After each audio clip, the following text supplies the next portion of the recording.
All right, quick farm update. I haven't did an update in a while. I haven't done an update in a while. As far as where we're at, we're getting close to harvest here. It's October 5th, and today it's pretty warm today. I didn't look and see. We're almost at 80 degrees in October for October 5th. As you can see the weeds, but the soybeans are starting to come along pretty well. The pods are still a little soft, so they were planted 2 weeks after the corn. The corn is probably going to be done first, I'm willing to bet. And you can see the corn that's here. I think it's pretty close to being dry. I'm thinking maybe one more week. You can still see there's some green on the stalks, but we haven't really had a frost yet. We had 2 mornings where it was a little frosty on the grass, but it wasn't a freeze. It was just kind of the surface of the grass. It is dry. This is the first time all year that we've been dry. With all the rain that we dealt with this year, it hasn't rained in I want to say 2-3 weeks now that we haven't had any measurable rainfall. That's definitely helping to dry everything down for harvest.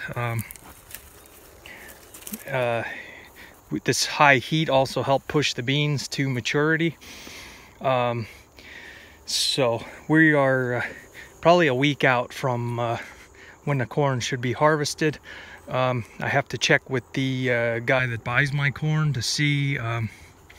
It usually works out better if he's done. Now, he was way ahead of me with his planting, and I'm sure that a lot of guys started doing beans first, and a lot of guys had planted beans first.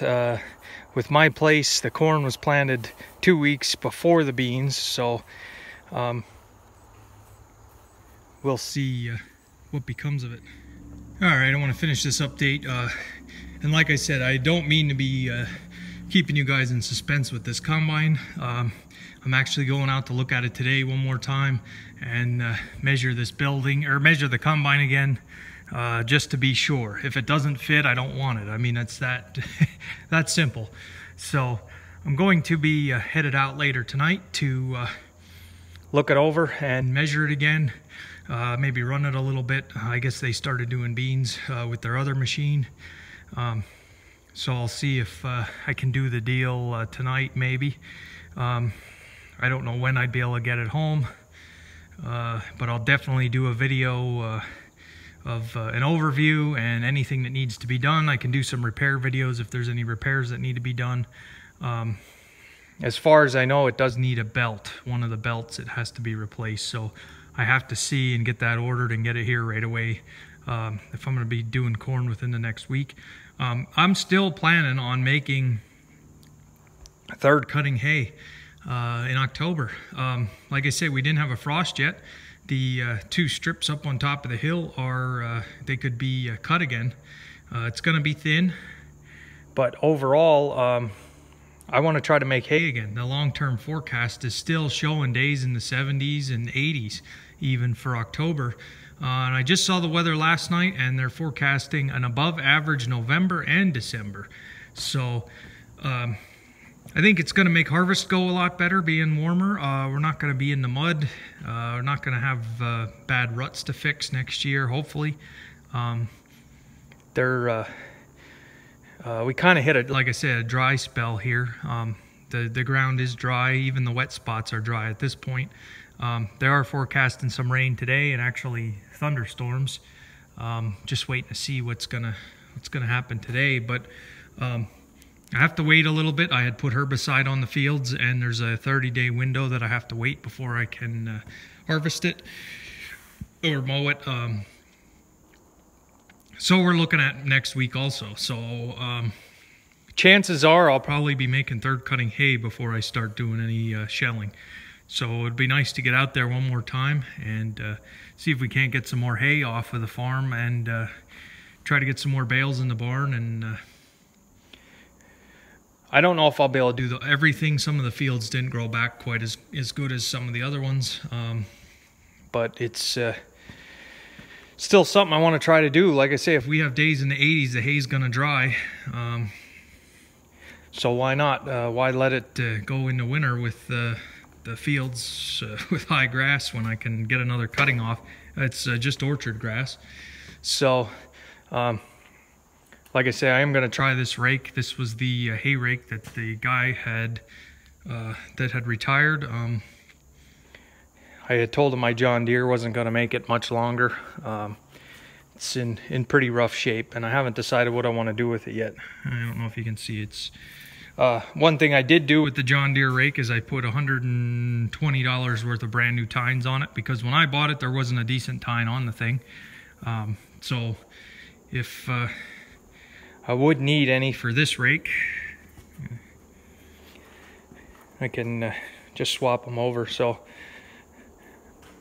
I'll give it a try. I got it out of the upper shed and brought it down here to grease it and check it over. So yeah, I'll be making hay in October, third cutting hay. You guys that do alfalfa, I'm sure it's not uncommon to get 3 or 4 or 5 cuttings, but this is old orchard grass. So, and like I say, you can see the weeds in the soybeans. It's to the point now, enough of the leaves fell off. Now I can see the rows. On 15-inch rows, when it was canopied, you didn't see any of the rows. Now I can make out where the rows are. Yeah, there's a lot of weeds in it, and I'm not the only one with the amount of rain. And next year I'm going to switch to dicamba beans. I think Pioneer's variety is the Extend 2. Try to do a little better job, not only for there's a little bit more yield potential there, plus you can use better herbicide. And number 3, the one neighbor that farms, he's planting dicamba beans, and our bean fields are going to be right next to each other. So to avoid this dicamba drift or dicamba temperature inversion damage, I want to be on the same page. So if his herbicide drifts over to my place, or temperature inversion moves that spray over and it lands on my beans, then it's not going to hurt them, and it'll only help each other out for weed control for next year.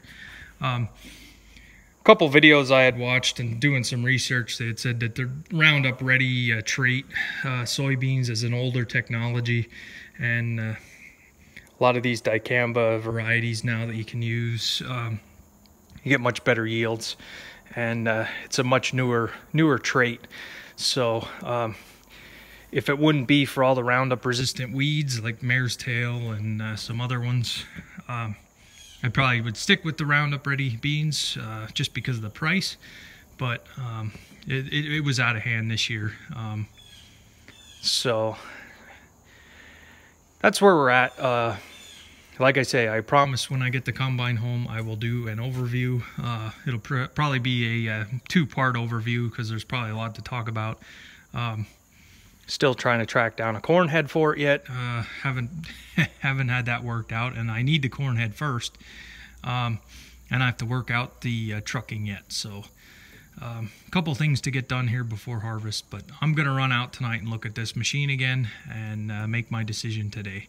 So just wanted to do an update, and any of you guys that were wondering where I was at with the corn or the beans or the hay, that's a pretty good summary there. So we're going to try to make hay again if the weather holds out. So thanks for watching.